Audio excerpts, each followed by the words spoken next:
Shalom. Shalom. Halo Shalom, apa kabar? Puji Tuhan, luar biasa. Tuhan yang luar biasa dalam hidup kita yang memampukan kita.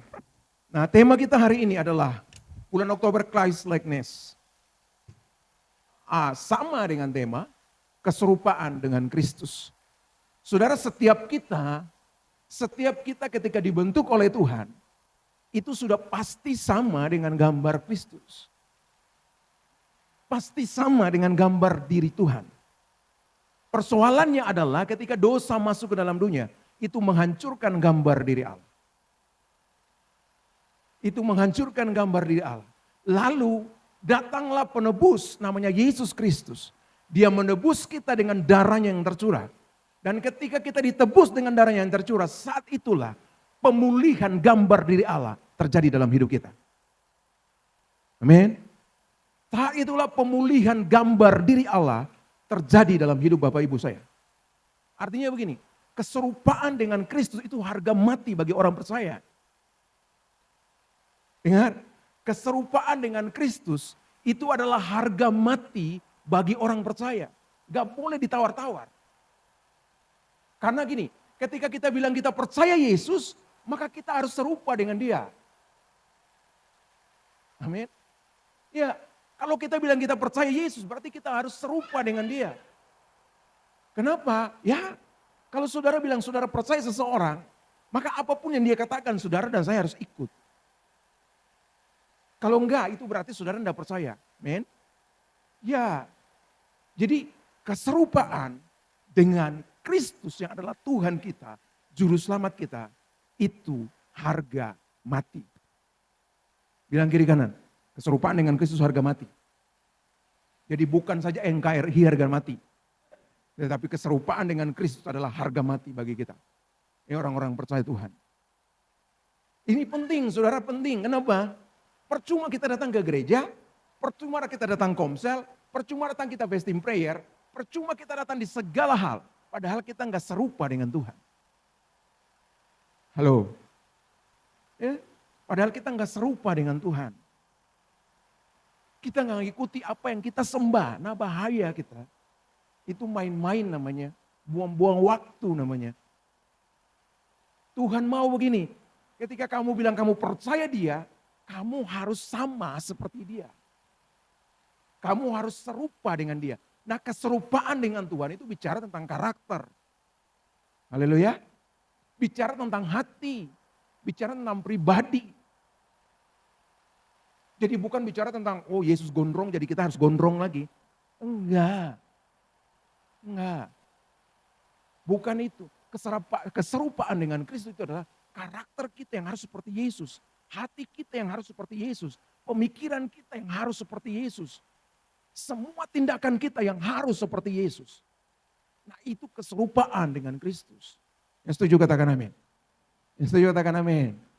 Jadi mari teman-teman, mari saudara semua, kita mulai lakukan itu dalam hidup kita semua. Kalau enggak, ya setiap minggu datang ke gereja ya gitu-gitu aja. Saudara enggak ada perubahan dalam diri saudara.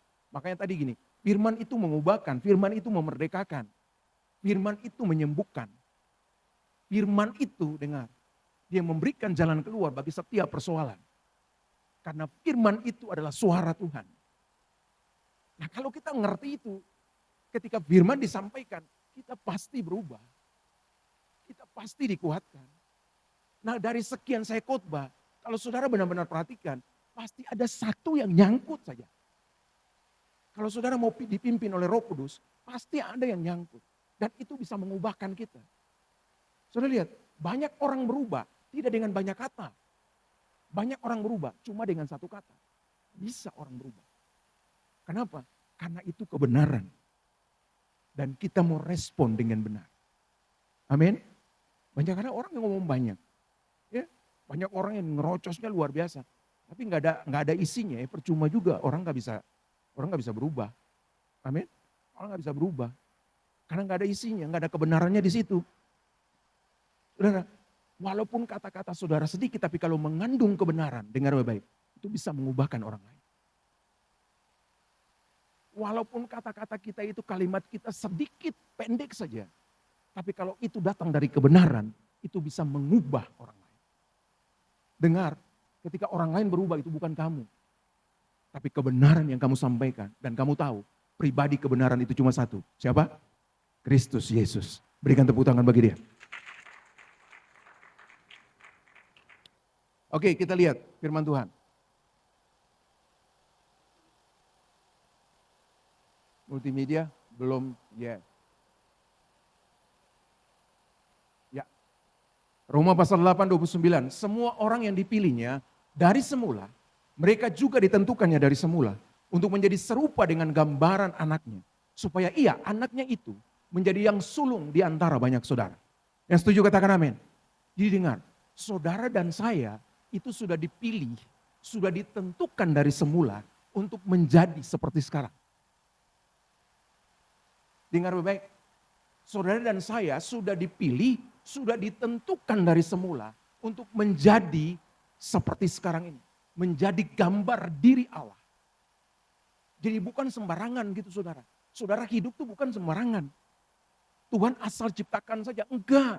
Tuhan sudah tentukan, Tuhan sudah pilih bahwa anak ini dia harus jadi begini. Anak ini dia harus jadi begini. Jadi hari ini ketika kita ada di tempat ini, Tuhan sudah pilih dan tentukan kita. Yang setuju katakan amin. Kalau Tuhan sudah tentukan dan pilih kita, dengar baik-baik. Dia tidak pernah akan melepaskan engkau begitu saja. Dia akan bersama-sama dengan engkau. Karena dia yang menentukan engkau. Karena dia yang memilih engkau. Amin. Karena dia yang memilih engkau. Karena dia yang menentukan engkau. Dalam setiap aspek hidupmu, dengar baik-baik. Engkau pasti ada Tuhan di sana untuk menolong engkau. Udah jangan pikir macam-macam. Kadang-kadang kan kita, aduh Tuhan. Nah kesadaran itu yang kurang dari hidup kita. Sehingga kadang-kadang kita suka bersungut-sungut ke Tuhan.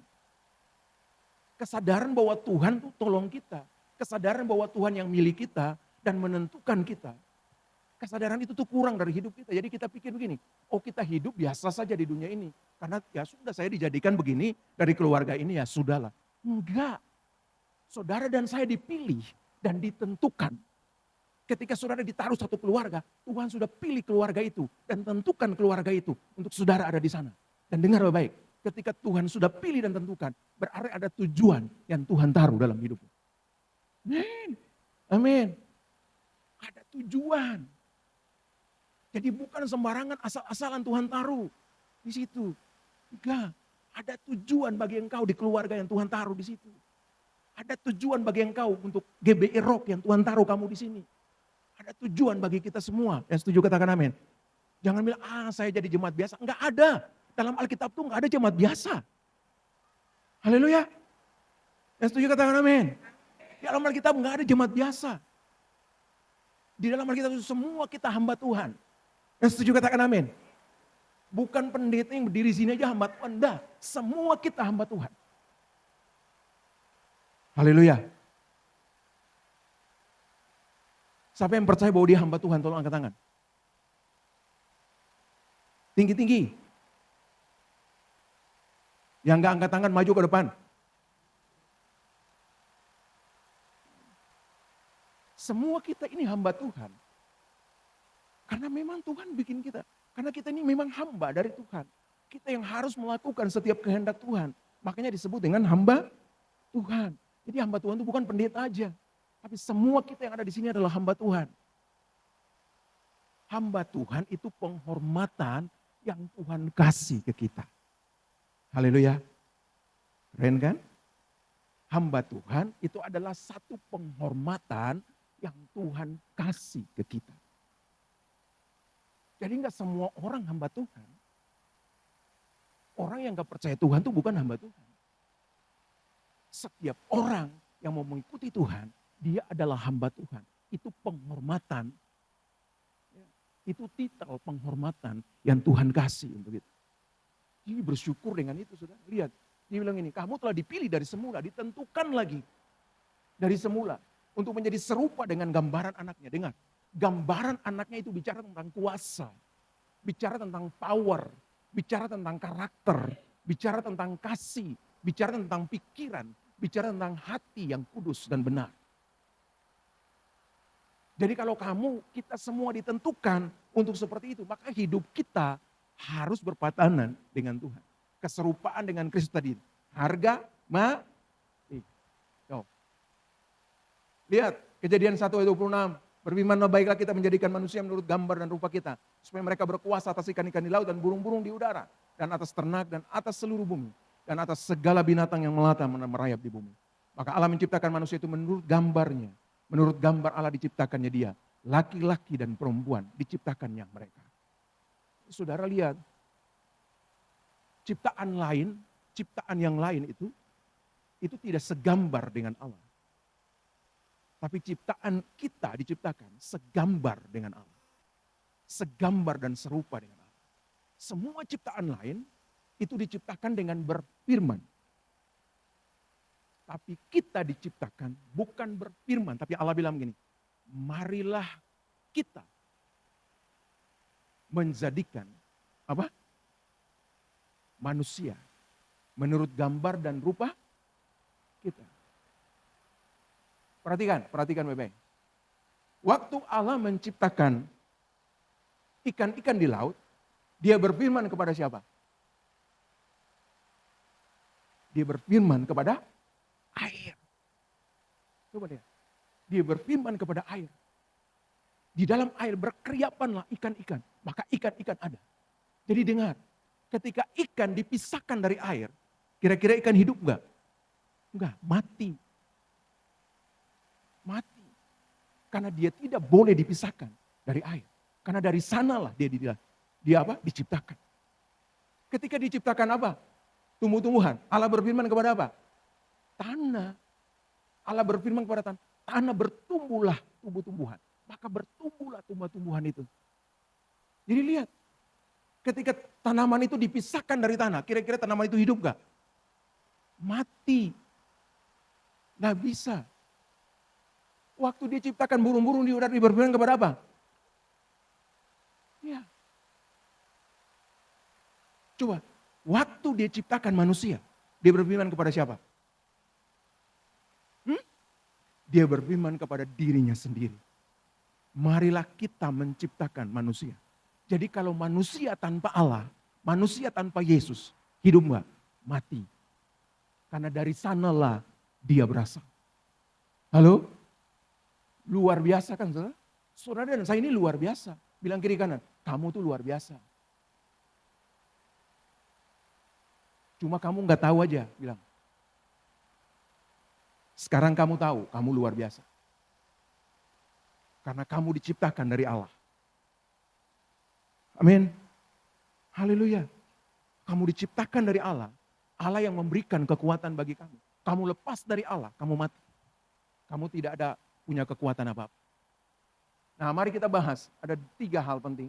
Yang pertama, mengidolakan Kristus, menjadikan serupa dengan Kristus. Yang setuju katakan amin.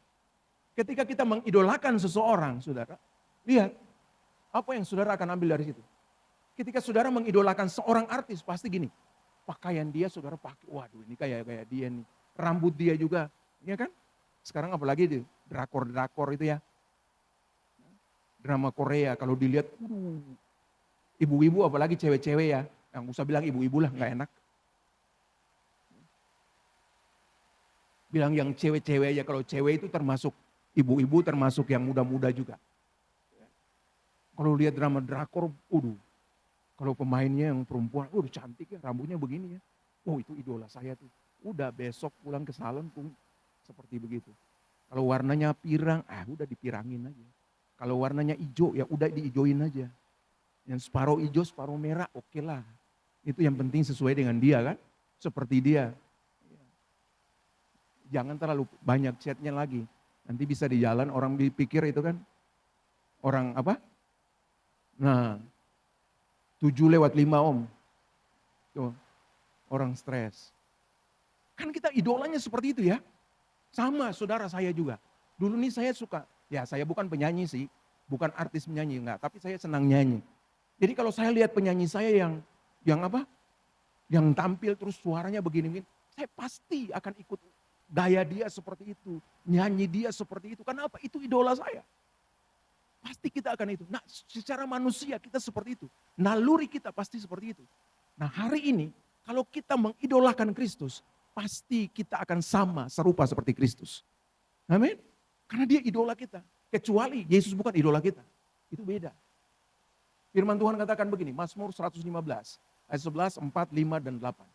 Hai orang-orang yang takut akan Tuhan, percayalah kepada Tuhan, dialah pertolongan mereka dan perisai mereka. Berhala-berhala mereka adalah perak dan emas, buatan tangan manusia. Mempunyai mulut tetapi tidak dapat berkata-kata. Mempunyai mata tetapi tidak dapat melihat. Seperti itu jadinya orang-orang yang membuatnya dan semua orang yang percaya kepadanya. Dengar baik-baik saudara, kamu akan menjadi, ya, kita akan menjadi seperti yang kita sembah. Jadi kalau kita sembah seseorang maka kita akan jadi seperti dia. Dengar, kalau kamu menyembah patung, nanti lama-lama kamu akan jadi patung. Haleluya. Artinya begini, hati kamu itu tidak akan berkembang, hati kamu itu tidak akan bertumbuh, hidup kamu akan begitu-begitu saja. Kenapa? Karena kamu menyembah patung. Patung yang tidak, dengar, manusia buat patung kan? Bukan Tuhan kan? Manusia yang buat. Manusia yang buat disembah patung itu lagi. Kan kacau. Nggak pernah bisa ngomong. Tapi kita mau sembah. Sesuatu yang kita sembah, itu akan menjadi sama seperti kita. Halo, dengar baik-baik itu. Kita akan menjadi sama seperti apa yang kita sembah. Jadi kalau kita mengidolakan Yesus, harusnya kita sama seperti Kristus. Amin. Hidup kita tuh harus sama seperti Kristus. Jangan ngomong orang di belakang-belakang, nah itu bukan Yesus. Ya, itu setan, itu iblis. Yang setuju katakan amin. Ya kan? Suka gosip orang di belakang, nah itu iblis. Bukan setan, bukan setan. Bukan Tuhan, bukan Yesus. Ya.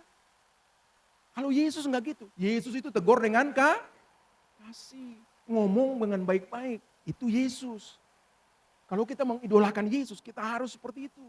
Harus seperti Yesus. Punya kasih, punya kesabaran, punya hati yang tulus. Punya hati untuk merubah orang lain. Bukan punya hati untuk berperang dengan orang lain. Itu iblis, itu setan. Mari hari ini belajarlah untuk menjadi sama seperti yang kita sembah. Kalau kita sembah Yesus, maka hidup kita juga harus seperti Kristus. Yang setuju katakan amin. Ya, mengapa Yesus Kristus sangat penting dan harus menjadi idola kita? Yang pertama, ya Yesus memang Allah kita. Amin. Yesus memang Allah. Dia Tuhan. Dia jadi idola bagi kita. Yang kedua, Yesus Kristus menebus dosa kita. Siapa lagi? Nggak ada. Saudara dan saya, tanpa Yesus kita tidak akan seperti ini. Kita akan binasa semua. Tapi karena Yesus datang menebus dosa kita, maka hari ini kita bebas dari dosa. Yang setuju katakan amin. Kita hidup dalam kebenaran. Hari ini saudara dan saya benar-benar hidup dalam kebenaran Tuhan. Kita punya tempat sudah di sorga. Yang setuju katakan amin. Bilang kiri kanan, kamu punya kafling besar di sorga. Karena gini, dengar, karena Yesus sudah pergi dan menyediakan itu bagi kita. Kecuali dia belum pernah, dia nggak pergi untuk menyediakannya. Nah itu kita akan berpikir, loh bagaimana ini, tempat saya di mana? Tapi dia bilang gini, aku pergi supaya aku menyediakan tempat bagimu. Supaya di mana tempat aku berada, di situ pun kamu, kita semua berada. Itu janjinya. Dengar, janji Tuhan itu ya dan amin. Jadi hari ini tempatmu sudah ada. Ya? Jadi jangan tanya-tanya lagi. Kalau di sorga gue tempatnya di mana sih? Kalau gue mati tempatnya di mana sih? Di sorga atau neraka? Kalau kamu percaya Yesus pasti di. Kalau enggak, iyalah. Kalau enggak percaya ya kita bilang di neraka. Tapi kalau dipercaya Yesus berarti tempat kita pasti tahu di sorga. Yang kedua, Yesus Kristus mengajarkan kebenaran. Kebenaran itu semua datang dari Yesus. Haleluya, karena dia Bapa kebenaran. Dia sumber kebenaran. Makanya kita perlu idolakan dia. Yang setuju katakan amin. Iya, dia sumber kebenaran. Dia Bapa dari kebenaran. Gak ada lagi yang lain saudara. Kalau saudara percaya yang lain, gak mungkin ada kebenaran di situ. Karena sumber dari segala sumber kebenaran hanya pada diri Yesus. Saudara boleh ikut orang yang bilang, oh ini orang ini benar. Lama-lama dia akan gak benar juga. Betul kan? Benar gak? Pasti satu waktu kamu akan melihat dia ada gak benar juga. Tapi kalau Yesus tidak pernah tidak ada yang nggak benar. Semuanya benar. Makanya dia harus menjadi idola kita. Supaya kita sama seperti dia. Yang setuju katakan amin. Ya, Yesus menawarkan pengharapan. Iyalah, di dalam Yesus nggak ada pengharapan. Di luar Yesus nggak ada pengharapan. Hanya di dalam Yesus kita punya pengharapan. Pengharapan untuk menikmati kehidupan bersama dengan Bapa di sorga. Pengharapan untuk menikmati berkat-berkat Tuhan. Pengharapan untuk menikmati semua kebaikan Tuhan yang diberikan dalam kehidupan kita. Di luar Tuhan, di luar Yesus nggak ada. Nggak ada pengharapan. Saudara mau berharap kepada siapa? Nggak bisa. Berharap kepada manusia. Pasti ada di belakang itu, ada sesuatu yang saudara harus bayar. Ya. Berharap kemana? Ke setan, iblis. Atau ke dunia ini. Pasti di balik semuanya itu ada sesuatu yang saudara harus bayar. Yesus gratis. Yang setuju katakan amin. Yang setuju katakan amin. Gak ada Yesus bayar. Oh kamu, enggak. Yang penting kamu berjalan di dalam kebenaran dia. Itu yang dia mau dalam hidup kita. Saudara, kenapa sampai kita susah sih untuk ikut Tuhan? Kenapa sampai kita sih gini, berubah itu susah banget. Karena dosa itu enak. Ingat saudara, dosa itu enak banget. Betul kan? Ya, dosa itu enak. Kenapa? Karena memang kita ini ketika jatuh dalam dosa, kuasa dosa itu sudah menguasai seluruh kehidupan kita. Sendi-sendi hidup kita. Untuk berubah dari situ itu butuh proses yang panjang. Proses yang panjang untuk merubah setiap karakter kita. Untuk menjadi lebih benar, untuk menjadi lebih baik. Makanya penting bagi kita gini, sabar dan ikuti proses. Dengar baik-baik. Sabar dan ikuti proses Tuhan. Pasti kamu akan sampai kepada destiny yang Tuhan taruh dalam hidupmu. Pengudusan pasti akan terjadi dalam kehidupan kita. Haleluya, amin. Nah sama gini saudara, kita terima Yesus, roh yang ada dalam kita, roh kudus yang ada dalam diri kita itu sempurna. Sempurna. Cuma jiwa kita itu yang masih banyak sampahnya. Yang harus dilepaskan terus, harus dikuduskan terus. Kan tubuh kita ini terdiri dari tubuh, jiwa, dan roh. Ya kan? Roh kita ketika terima Yesus, sudah kudus, sudah benar. Cuma jiwa, karena dari hari ke hari makan sampah terus, makan hal-hal yang gak benar itu jadi sampah. Jadi perlu pengudusan terus, perlu proses terus. Dengan cara gimana? Baca firman setiap saat, Roh Kudus dalam hidupmu besar. Dia akan menguasai jiwamu juga. Yang setuju katakan amin. Tapi kalau kamu gak baca firman, gimana kamu bisa berubah? Kalau kamu gak baca firman, bagaimana kamu bisa merdeka dari dosa? Bagaimana kamu bisa merdeka dari jiwa kamu yang masih punya sampah itu? Gak bisa. Kecuali firman yang bisa mengubahkan. Jadi baca setiap hari firman Tuhan. Bilang kiri kanan, baca firman dong. Jangan nonton saja. Drakor saja sampai tengah malam. Firman Tuhan 2 jam aja, 1 jam baca aja atau setengah jam baca aja nggak mau. Ya. 5 menit baca aja matanya udah mau tidur-tidur semua tuh.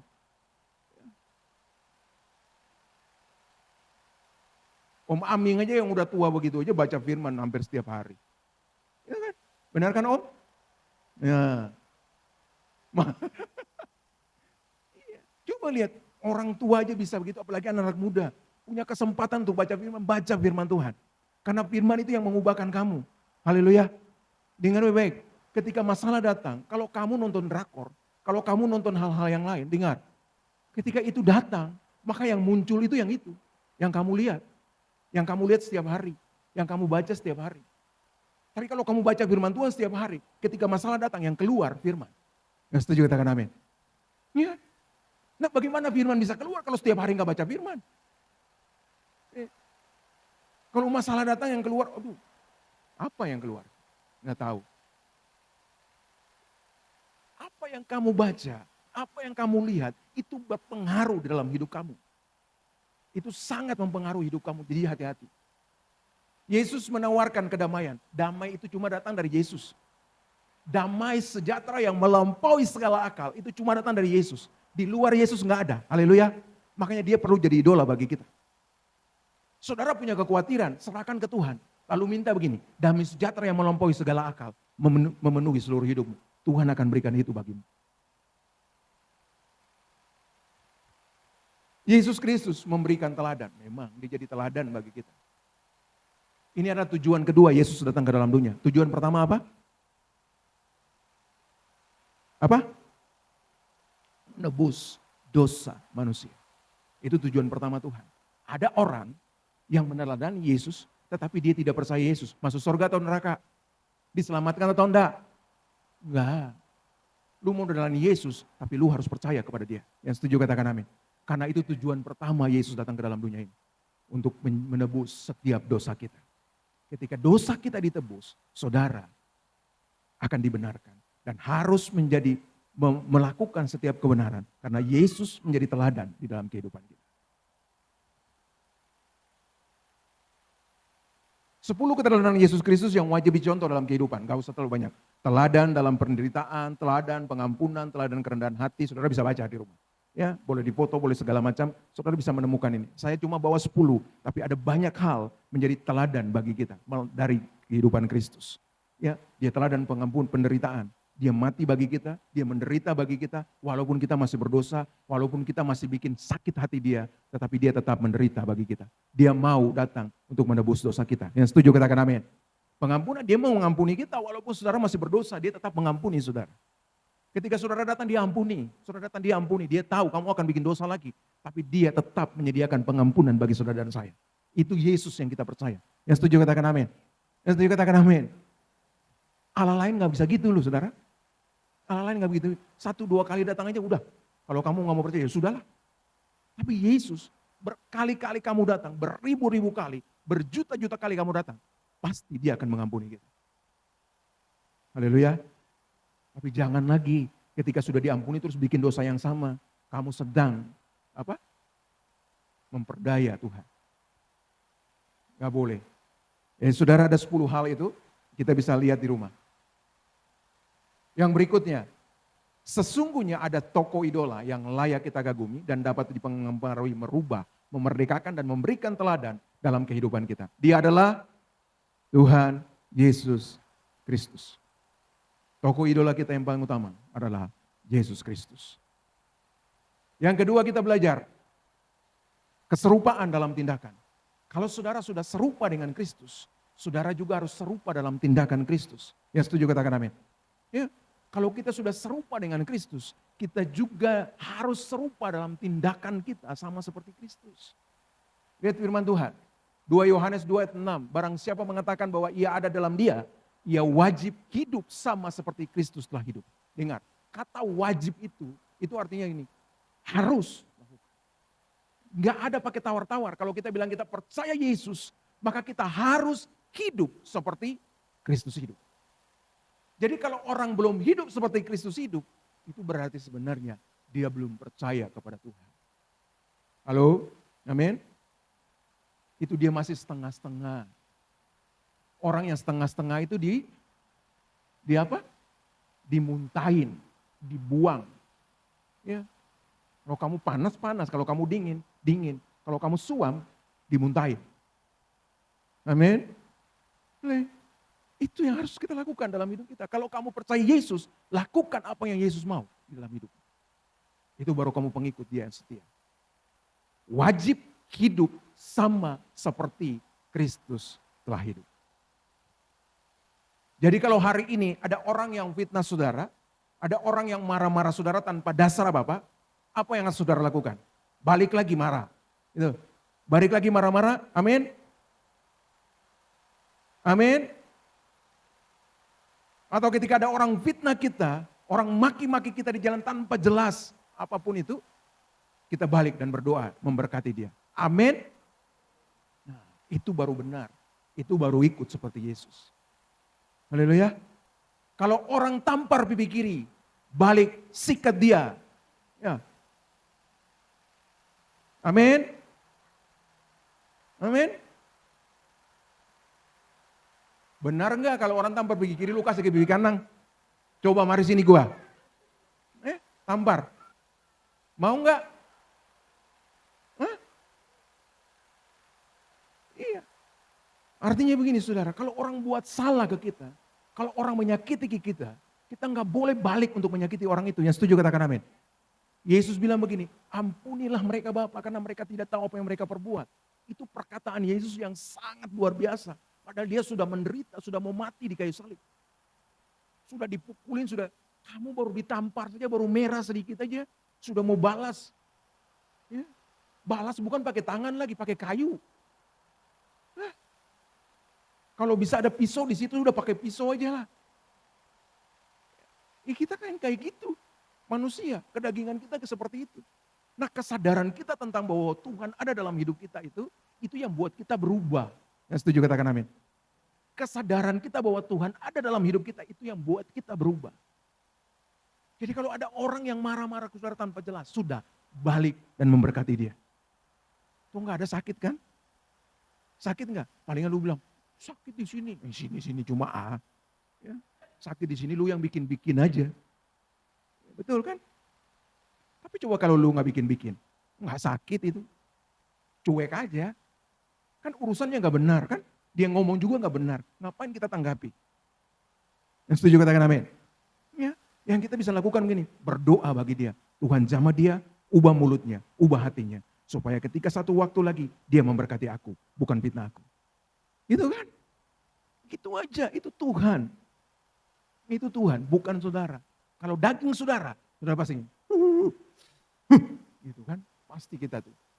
Ya, itu pasti kita. Itu pasti daging. Nah kalau sudah daging begitu, dibakar, jadi sate enak. Makan. Udah. Kalau tiba-tiba kedagingan begitu, langsung dibakar saja. Dibakar pakai apa? Pakai firman Tuhan. Haleluya. Dibakar pakai firman Tuhan, pasti beres semuanya. Hangus gitu. Gak apa-apa. Yang penting kita selamat. Yang setuju katakan amin. Filipi pasal 2 ayat 5, hendaklah kamu dalam hidupmu bersama menaruh pikiran dan perasaan yang terdapat juga dalam Kristus Yesus. Jadi pikiran, perasaan, hati kita harus taruh dalam Kristus Yesus. Itu penting bagi kita. Jadi ketika ada orang yang menyerang kita tanpa alasan yang jelas, pikiranmu harus pikiran Kristus. Hatimu harus hati Kristus. Perasaanmu harus perasaan Kristus. Ingat baik-baik, susah enggak? Susah banget. Benar. Susah enggak? Waduh, susahnya minta ampun. Tapi itu proses bagi kita. Amin. Untuk tadi, membakar daging kita itu. Kalau kamu enggak masuk dalam proses itu, kamu tidak akan menjadi sama seperti Kristus. Yang setuju katakan amin. Kalau kamu tidak masuk dalam proses itu, kamu tidak akan sama seperti Kristus. Kamu harus masuk dalam proses itu, bakar daging. Buang kedagingan kita.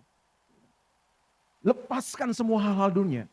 Untuk apa? Kita fokus hanya kepada Kristus. Susah banget Pak, memang susah. Tapi itulah yang harus kita lakukan. Memang lu pikir Yesus datang menderita bagi kita itu gampang? Halo? Memang lu pikir Yesus datang menderita bagi kita itu gampang? Jangankan dipukulin. Dia turun dari sorga jadi manusia aja itu penderitaan bagi dia. Amin. Itu penderitaan bagi dia. Coba, orang yang menciptakan lalu jadi yang diciptakan. Jadi sama seperti yang diciptakan. Itu penderitaan batin bagi Yesus. Itu penghinaan terbesar yang Yesus terima. Tapi dia harus lakukan itu. Kenapa? Dia harus menyelamatkan Bapak, Ibu, dan saya. Amin. Amin. Jadi kalau bicara penderitaan, jangan ngomong tentang Yesus. Karena dia sudah mengalami itu lebih dari kita. Yang harus kita lakukan adalah gini, masuk dalam proses itu. Supaya kita diubahkan, kita dipulihkan, kita dihancurkan. Sehingga kita menjadi sama seperti Kristus. Nggak setuju katakan amin. Haleluya. Makanya kalau King bicara tentang salib. Ini salib kan bicara tentang penderitaan. Sekarang gini, teladan kita siapa? Kalau teladan kita Yesus, kita harus ikuti teladan Yesus. Dalam penderitaan pun kita harus ikuti. Yang setuju katakan amin. Ya, kalau salib itu bicara penderitaan, maka kita pun harus masuk. Dengar, penderitaan yang kita alami itu bukan untuk menghancurkan kita. Dengar baik-baik. Penderitaan yang kita alami itu memproses kita untuk menjadi sama tadi seperti Kristus. Menjadi matang, menjadi dewasa. Menjadi hidup kudus, menjadi hidup benar di hadapan Tuhan. Itu proses penderitaan yang kita alami. Yang setuju katakan amin. Jadi kalau orang mulai penderitaan sedikit dikorek-korek sedikit terus. Tuhan kenapa sih begini? Jangan saudara. Jangan buru-buru menolak. Tapi mulailah masuk dalam proses itu. Hadapi karena Tuhan ada bersama-sama dengan kita. Yang setuju katakan amin. Haleluya. Beberapa sikap dan perilaku kerja yang mencerminkan Kristus. Saudara bisa baca. Tenang dan sabar, motivasi yang benar, rajin giat tidak hitung-hitungan, ya, murah hati, mengucap syukur, dan rendah hati, tulus hati. Yesus mengkloning dirinya kepada murid-murid. Coba lihat saudara. Hal yang terakhir gini. Yesus mengkloning dirinya bagi murid-muridnya. Artinya gini, dia meregenerasi murid-muridnya untuk menjadi sama seperti dia. Nah itu yang harus kita lakukan juga dalam hidup kita. Saudara sudah jadi benar, saudara sudah menjadi orang yang kuat di dalam Tuhan. Saudara harus mengkloning orang lain, meregenerasi orang lain untuk menjadi sama seperti saudara. Yang setuju katakan amin. Saudara harus, artinya ini, saudara harus memuridkan orang lain untuk menjadi murid yang sejati. Sama seperti saudara yang sudah jadi murid. Lihat, dia bisa memuridkan Petrus, sehingga Petrus ketika di halaman bait Allah, dia bisa menyembuhkan siapa? Orang lumpuh bisa berjalan. Kalau bukan Yesus siapa? Enggak bisa. Ketika dia ada di situ, Petrus bilang begini, lihat kepada kami.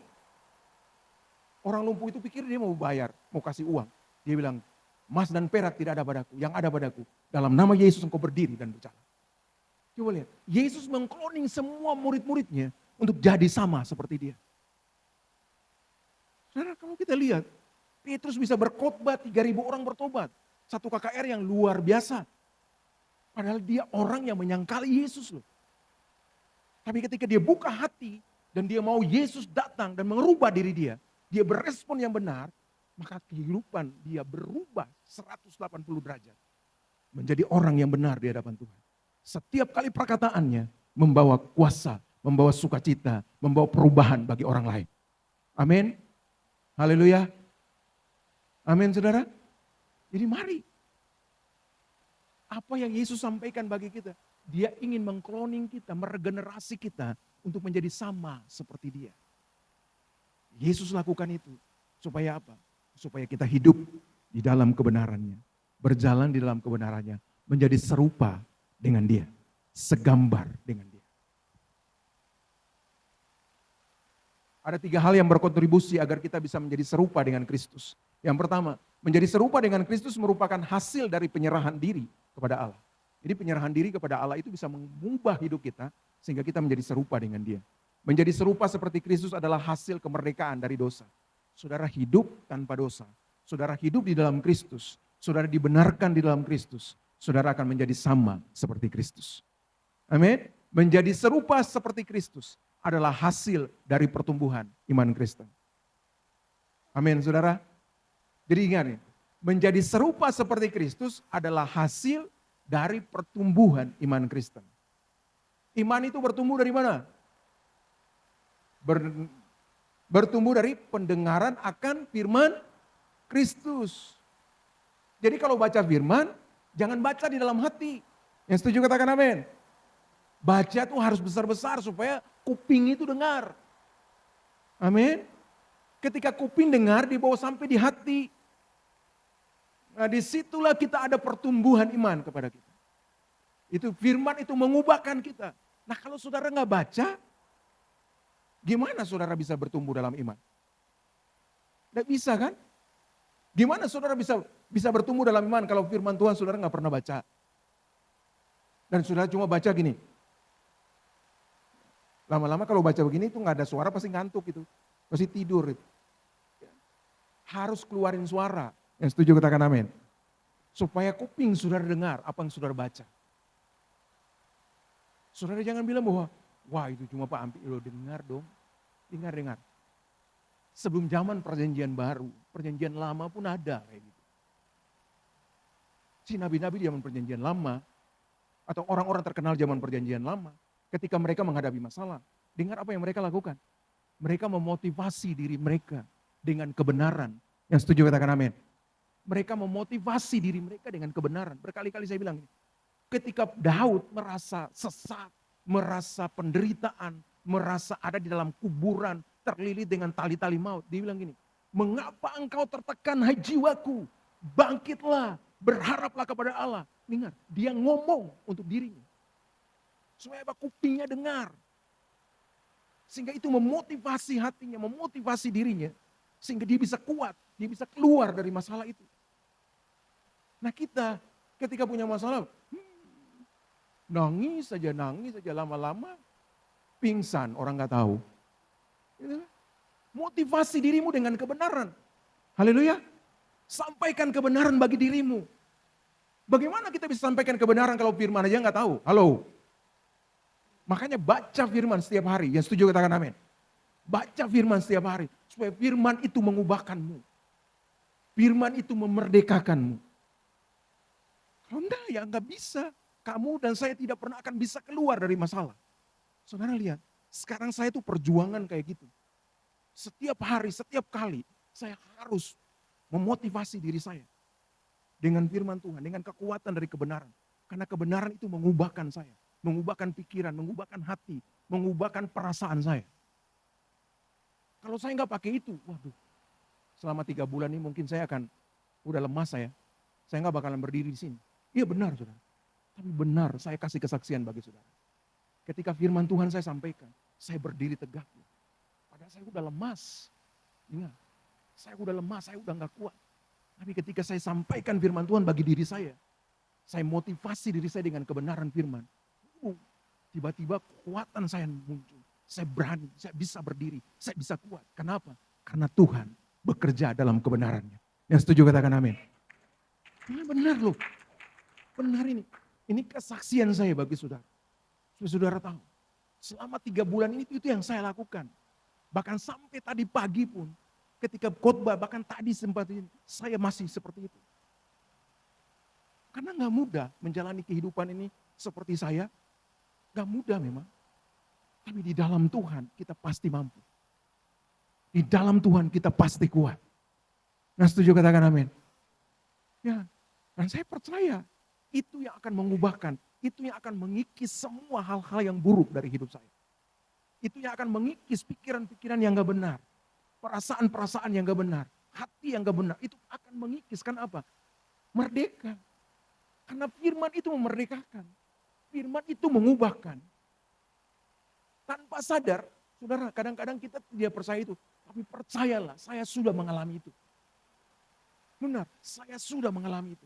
Kalau bukan karena firman Tuhan, saya nggak bakalan bisa berdiri mungkin di sini. Betul, kalau bukan karena firman Tuhan. Karena bukan karena kekuatan Tuhan, dan mungkin saya bisa berdiri. Tapi karena kekuatan Tuhan, saya mampu bisa berdiri di tempat ini. Dan bisa menyampaikan kebenaran firman Tuhan. Dan apa yang saya sampaikan datang dari hati Allah. Yang setuju katakan amin. Boleh berikan tepuk tangan bagi dia.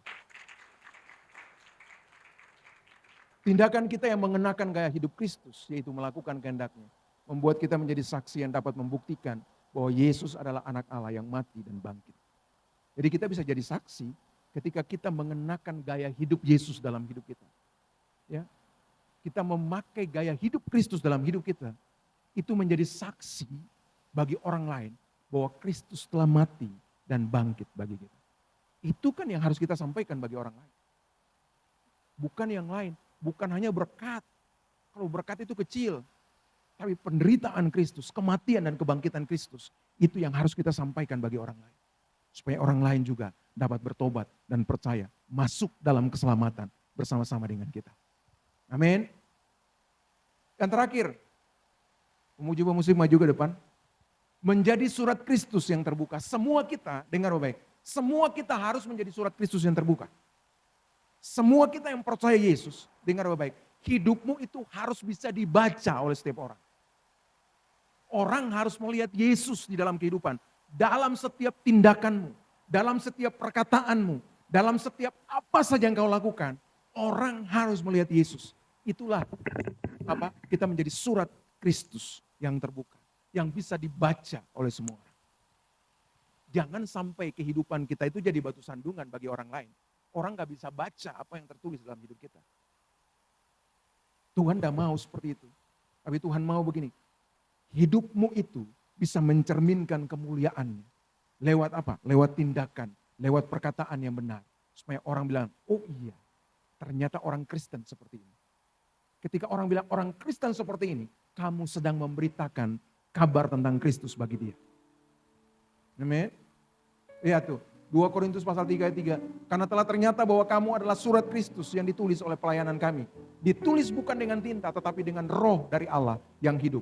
Bukan pada loh-loh batu, melainkan pada loh-loh daging, yaitu di dalam hati manusia. Nah bayangkan saudara, zaman perjanjian lama Allah menulis, dengar, Allah menulis firman-Nya itu di loh batu. Di batu. Wadahnya itu di batu. Dalam perjanjian baru, dengar. Dia sudah tidak menulis lagi di batu, tapi dia menulis di dalam hati kita. Yang setuju katakan amin. Wow, dia menulis di hati kita. Dengar baik. Ini keren. Zaman perjanjian lama, roh Allah itu bisa masuk keluar. Bisa tinggal, bisa dia pergi. Itu zaman perjanjian lama. Zaman perjanjian baru, tidak ada. Zaman perjanjian baru, ketika kamu percaya Yesus, pada saat itulah Yesus masuk dan tinggal selama-lamanya di dalam hidupmu. Yang setuju katakan amin. Wow, kamu dan saya itu keren saudara. Karena Yesus tinggal selamanya, kecuali kamu menyangkali dia. Kalau kamu sangkal dia pasti keluar. Tapi selama kamu masih mempertahankan dia sebagai Tuhan dan Juru Selamat, walaupun dengar, walaupun mungkin hidup kamu belum berkenan, tapi dia tetap ada di dalam hidup kamu. Kenapa? Karena kamu percaya dia. Dan dia akan mengubah hidupmu sehingga kamu berkenan kepada dia. Yang setuju katakan amin. Yang setuju katakan amin. Dia tinggal walaupun kita sendiri gak benar. Dia tinggal walaupun kita sendiri belum sungguh-sungguh di dalam dia. Tapi dia ingin merubah hidup kita. Supaya apa? Supaya kita hidup semakin hari semakin berkenan di hadapan Tuhan. Karena gini, siapa di sini sih yang hidup masih sudah kudus benar? Gak ada, termasuk saya belum. Karena kita masih berproses, betul? Amin. Amin, saudara. Iya, kita masih marah-marah kan? Amin. Siapa di sini yang sudah gak marah atau angkat tangan? Masih kan? Saudara, ketika marah-marah itu dosa. Kalau marah untuk tegur orang, nah itu enggak dosa. Tapi kalau marah-marah tanpa alasan yang jelas, kan kita sering begitu tuh. Iya kan? Kalau sudah capek, sudah segala macam, kita mulai marah-marah tanpa alasan yang jelas. Itu suka kata-kata yang keluar dari mulut kita juga kan kadang-kadang sudah nggak bisa filter lagi, sudah nggak terjaga lagi. Itu, amin. Apalagi sama anak-anak kita. Yang setuju katakan amin. Yang setuju katakan amin. Saudara, penting bagi kita untuk bisa menjaga hidup kita. Menjaga diri kita. Supaya apa? Orang bisa membaca Kristus dalam kehidupan. Jadi dia tulis di dalam hatimu. Jadi hari ini firman itu ada dalam loh hatimu. Bukan di batu, tapi di loh hatimu. Jadi kamu bisa lakukan itu dalam kehidupanmu. Karena apa? Yesus ada di dalam hidupmu. Kuasanya ada dalam hidupmu. Kamu bisa merdeka karena Tuhan ada dalam kehidupan. 1 Timotius 4 ayat 12, jangan seorang pun menganggap engkau rendah karena engkau muda. Jadilah teladan bagi orang-orang percaya dalam perkataan, dalam tingkah lakumu, dalam kasihmu, dalam kesetiaanmu, dan dalam kesucianmu. Jadi surat Kristus yang terbuka bukan karena dia dewasa dalam hal umur, bukan. Karena banyak orang-orang tua juga yang kelakuannya kayak anak-anak. Amin? Betul kan? Iya, banyak kelakuan orang tua tuh kayak anak-anak. Iya. Bahkan ada banyak anak-anak yang kelakuannya sudah dewasa, sudah matang. Jadi bukan masalah umur, tapi masalah respon kita terhadap kebenaran firman Tuhan. Bagaimana kita bisa jadi dampak, bagaimana kita bisa jadi surat Kristus yang terbuka bagi orang lain. Supaya melalui hidup kita, nama Kristus dimuliakan. Ini terakhir, saudara. Apa yang perlu Anda lakukan untuk menjadi surat Kristus yang terbuka? Komitmen untuk melakukan firman Tuhan. Yang setuju katakan amin. Yang setuju katakan amin. Sudah lapar katakan amin. Sudah ngantuk katakan amin. Yang sudah ngantuk, amin, maju ke depan, saya doakan. Perlu menjaga hati perlu dijaga. Karena hati itu sumber kehidupan. Yang setuju katakan amin. Ya, jagalah hatimu dengan segala kewaspadaannya karena dari situlah terpancar kehidupan. Jadi kehidupan itu terpancar dari mana? dari hatimu. Kalau hatimu busuk, hidupmu tidak benar. Haleluya. Kalau hatimu benar, kehidupanmu juga benar. Gitu. Perlu kuasa. Ya, kita perlu kuasa Allah. Dan percaya bahwa kuasa itu sudah ada dalam hidup. Perlu roh yang menghidupkan. Roh Kudus yang ada dalam hidup kita, itu sudah menghidupkan. Menghidupkan semua hal-hal benar dalam hidupmu. Jadi kamu harus berespon dengan Roh Kudus yang ada dalam kehidupanmu. Supaya hidupmu menjadi hidup yang benar. Bertumbuh dan berbuah banyak, berbuah lebat dan berbuah tetap.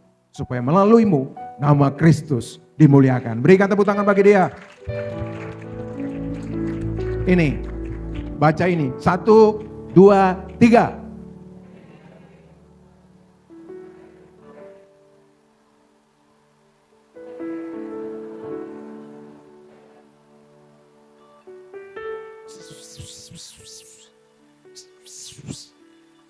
Jadikan dirimu sebagai surat cinta dari Tuhan yang dibaca oleh semua orang. Sehingga mereka dapat mengalami suasana sorga dari hidupmu. Yang setuju katakan amin. Yang setuju katakan amin. Wow. Biar firman ini memberkati kita semua. Jadi jadikan hidupmu surat cinta dari Tuhan. Sehingga orang bisa mengalami sorga melalui hidupmu. Berikan tepuk tangan bagi Tuhan.